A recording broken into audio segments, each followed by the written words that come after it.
오늘부터는 국제법 1순환 강의를 시작합니다. 우리 혹시 처음 국제법을 접하는 분 손 들어보세요. 오케이. 자, 그리고 나머지 분들은 예비순환을 거쳤나요? 예비순환 안 거친 분 손 들어보세요.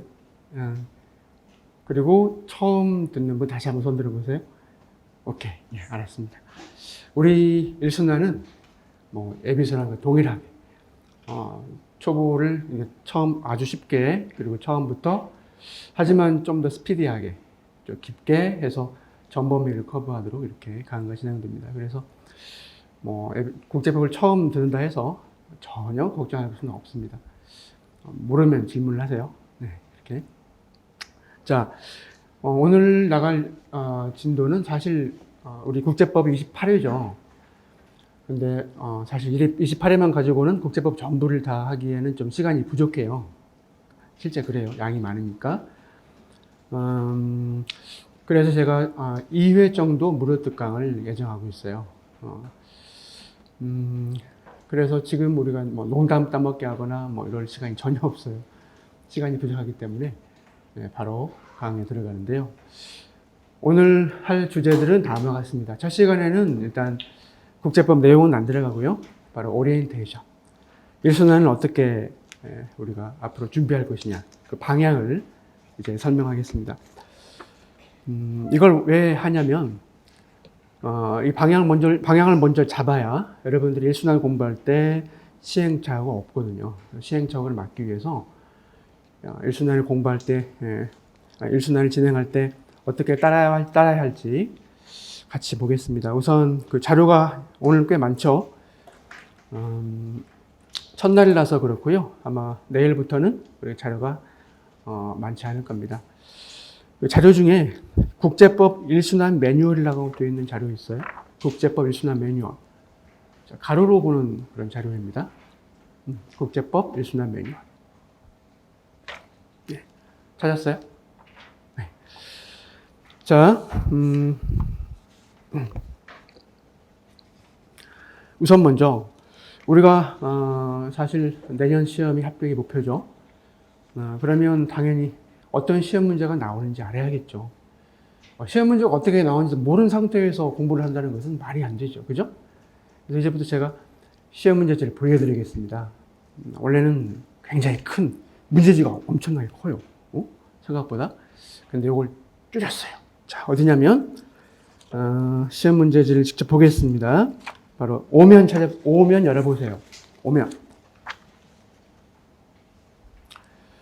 거기 보면 딱 보는 순간 어떤 느낌이 듭니까? 안 보인다. 그죠? 보이지 않죠? 네. 자, 이건 필수라고 되어 있죠? 그래, 넘기세요. 그리고 6면 국제통상이 하나 되어 있죠? 자, 여러분 중에 외교원을 준비한 분도 있고 또 국제통상을 준비한 분도 있을 거 아니에요? 근데 둘의 차이점이 있어요. 물론 둘 다 국제법을 우리가 시험을 봐요. 어떤 차이가 있냐면 외교원은 통상과 한 문제가 차이가 있어요. 자, 또 하나 학제통합문서 문제가 통상에는 없어요. 아시죠? 그래서 우리 외교관 후보자 선발 시험을 줄여서 외교원 시험이라 부를게요. 기름 기니까. 외교원 시험은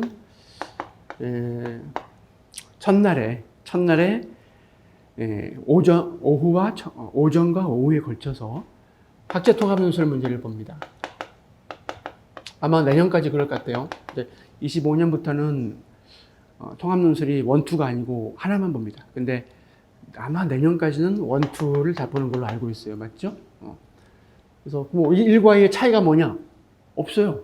그냥 만든 거예요. 한 번 테스트 해가지고는 모르겠다 이거죠. 실력을. 2번 더 테스트하자. 이렇게 해서 1, 2를 만든 거거든요. 근데 내용의 차이는 없어요. 별로. 그렇게 차이가 안 보입니다. 두 번째, 학제통합문서 문제가 이제 그날이 끝나면, 그 다음날부터는 이제 다른 과목이 진행되죠. 그래서 경제학도 있고, 국제정치학도 있고, 우리가 국제법 이제 보는 국제법 시험을 보는 날이 또 있어요. 자, 학교통합문서 문제의 유형은, 요거는 나중에 통합문서 문제를 풀 때 제가 같이 하겠습니다. 우리 1순환 때는 학생통합논술 문제도 같이 다룹니다. 2순환 때 역시 마찬가지이긴 한데 아니면 제가 별도로 학생통합논술 과정만 따로 강의를 할지 지금 고민 중에 있는데요. 어쨌든 순환 과정에서도 학생통합논술 문제를 함께 하기 때문에 그때 가서 상세히 설명하기로 하고요. 지금 설명하는 것은요, 이 국제법 과목을 보는 그런 시험 날짜. 그래서 국제법 과목은 이른바 사례형이 나와요. 논술형이라는 것은 논술 시험 여러분 많이 봤죠. 그래서 서론, 본론, 결론 이렇게 논하는 거잖아요. 근데 논술형은 오히려 통합논술 문제에서 나와요. 통론에서. 대신에 옛날에 안 그랬는데 이제 2015년, 6년 쭉 지나면서 16년, 17년 지나면서 모든 100% 국제법 시험을 보는 날 국제법 문제는 사례형이에요. 사례형이라는 것은 케이스 형태예요. 사례형은 뭐냐면 바로 현실에 적용하는 능력을 묻는 거예요. 자, 우리가 국제 공동체라는 게 있죠. 국제사회. 자, 우리가 국제법에 대해 좀 이따가 설명할 텐데요. 국제법이란 뭐냐? 국제법을 적어내려라. 여러분 면접시험에서 물어볼 수 있죠. 국제법이란 아주 간단합니다. 국내 사회가 아니고 국제사회를 겨냥한 거예요. 국제사회. 다른 말로 국제공동체. 그래서 추정치학 배웠겠지만 지금 구체정치학도 한 26개 되죠? 열심히 했어요. 뭘 검토했습니까? 어떤 걸 겨냥해서 여러분 배웠어요? 국제사회죠. 국제사회는 알다시피 여러 국가들로 200여 개 국가들로 구성되죠? 근데 국가를 만든 게 아니에요. 국가들이 서로 모여서 국제기구 유엔 같은 걸 만들죠. 또 국가 내부에는 사람도 살고 있죠. 여러분처럼. 그죠? 이걸 통틀어서 국제공동체 또는 국제사회라 그래요. 반대말이 뭐겠어요? 국내 사회겠죠? 아무튼 국제사회를 보면 뭐 알다시피 한국이 있고 일본이 있죠. 오늘도 이재명 씨는 낮에는 단식을 하고 밤에는 뭘 먹는지 몰라. 그죠? 비스켓 먹을 수도 있어. 근데 한국과 일본 간에 지금 어때요? 방사능 오염수 문제를 놓고 지금 이슈가 생겼죠. 그죠? 사례형 문제는요. 일본을 A국으로 칭하자. 한국을 B국으로 칭하자. 이렇게 하는 거예요. 이렇게 되는 거죠.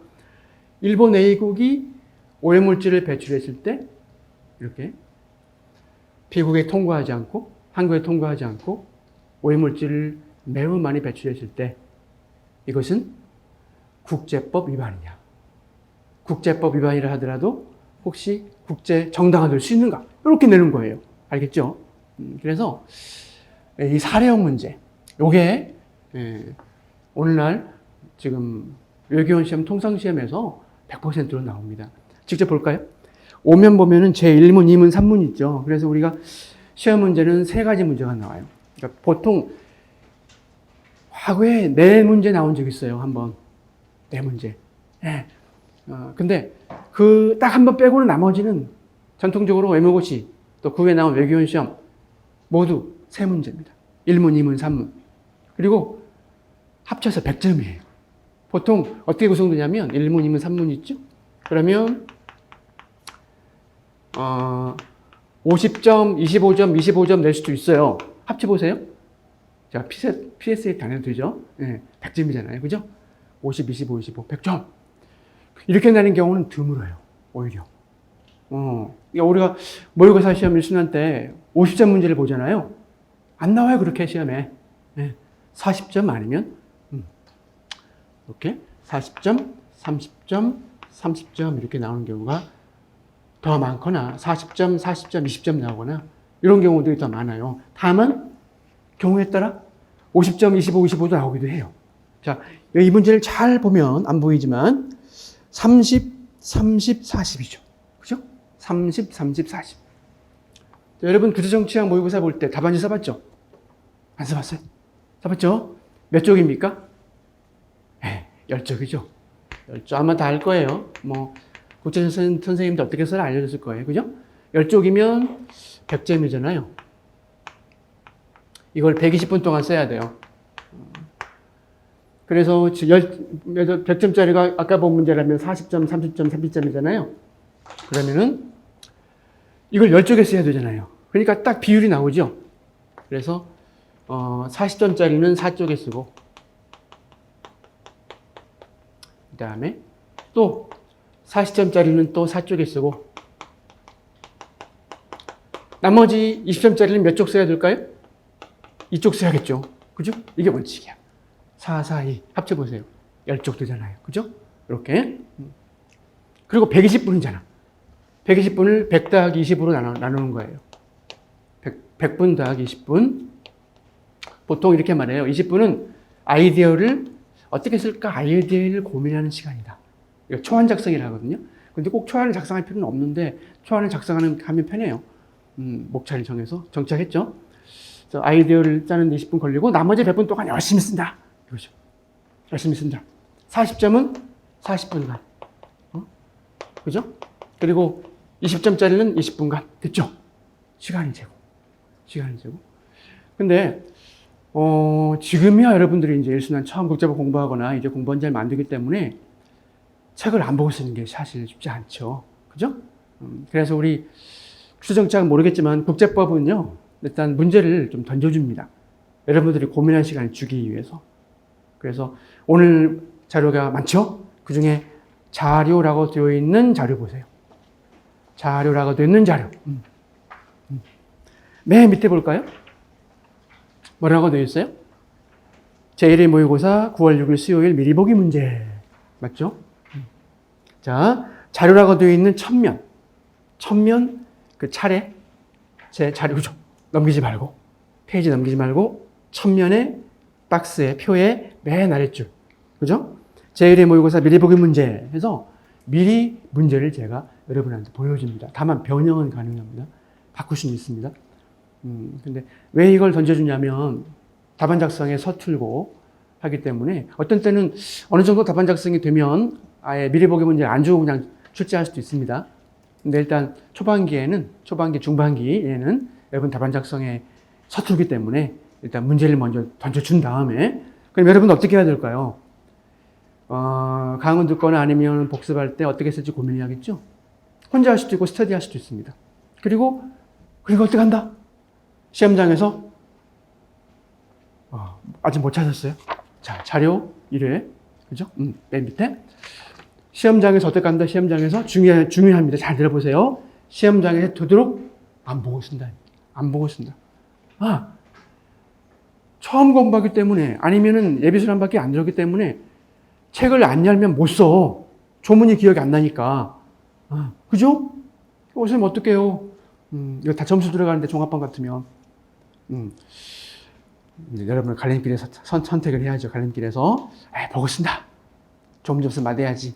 환불 받아야지. 한 사람. 다른 사람은 아니야. 안 보고 쓴다. 왜? 미리 문제를 3일 동안 확인하고 어떻게 쓸지 검토했죠. 이미 여러분은 어떻게 쓸지 아이디어를 냈기 때문에 바로 안 보고 쓸 수 있어요. 그렇죠? 그래서 되도록이면 안 보고 쓰는 게 좋은 이유가 왜 그런 줄 아세요? 아마 금동 원장님도 설명했을 거예요. 안 보고 쓰는 이유가 좋은 이유. 안 보고 쓰는 게 좋은 이유. 바로 모의고사의 목적은 여러분의 실력을 테스트하자는 게 전혀 아닙니다. 여러분 해봤자 이제 국제법 공부하는데 무슨 테스트를 합니까? 그거 아니에요. 대신 여러분의 실수를 여러분의 어떤 실수를 하게 만들어서 그 실수를 교정하기 위해 교정하기 위해서 모의고사를 봅니다. 왜? 한 번 버릇은 80세까지 가죠. 그죠? 저도 버릇이 옛날에 있었어요. 이런 버릇이 있었어. 근데 이게 계속 있다가 나중에 고쳐졌어. 여러분들이 모의고사 시험 볼 때 실수를 한단 말이죠. 그 실수는 시험장에서도 하게 됩니다. 그 실수를 안 하려면, 시험장에 실수 안 하려면 미리 실수를 해야 돼요. 모의고사에서. 그러려면 책을 보고 쓰게 되면 실수를 안 하겠죠. 실수해야 되는데, 그래서 책을 안 보고 써야 돼요. 그래서 실수를 해야 됩니다. 점수가 낮아야 정상이야. 점수가 낮아야 정상이야. 실제로 합격생들을 보게 되면 모의고사 보면 30% 하위 30% 해당하는 친구 합격을 해요. 왜 그런가 봤더니 커렉션, 교정을 하는 거죠. 교정. 모의고사, 학원 모의고사 해봤을 때 순위 중에 30% 하위 30%야. 근데 보니까 합격해 있어. 왜 그러나 봤더니 자기가 모의고사에서 본 문제를 반성을 하고 고친 거죠. 근데 시험장에서 비슷한 문제가 나온 거예요. 됐죠? 당연히 잘 쓰죠. 실수 안 하고. 그거예요. 그걸 노리는 겁니다.